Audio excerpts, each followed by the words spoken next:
The California State Board of Education last Thursday approved of 10 textbooks for kindergarten through grade 8 that included coverage of the historical contributions of LGBT people and rejected 2 that failed to include such coverage. The rejected textbooks failed to abide by California's 2011 Fair Education Act. The law, written by former State Senator Mark Lino, requires that schools teach about historical figures who were LGBT or who had disabilities.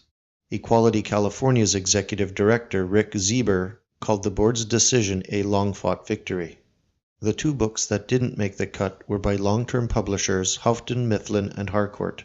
The textbooks were rejected because they failed to address the sexual orientations of a number of historical figures who may have been LGBT or were widely speculated by some historians to have been LGBT. These included poets Emily Dickinson and Walt Whitman, authors Ralph Waldo Emerson and Nathaniel Hawthorne, and President James Buchanan. Houghton, Mifflin, Harcourt felt that the terms lesbian, gay, bisexual, transgender, and queer were contemporary terms that would not map well on past lives and experiences. Either way, their public contract with California schools has now been terminated. The 10 new instructional programs were approved by the board for kindergarten through 8th grade history and social sciences.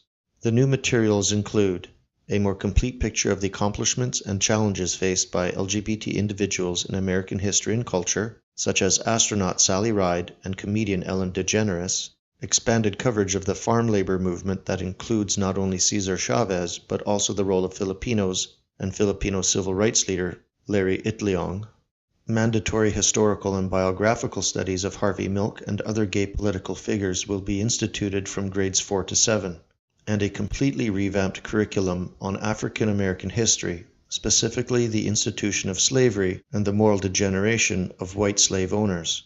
Teachers unwilling to follow the new curricula are being asked to consider tendering resignations by June of 2018.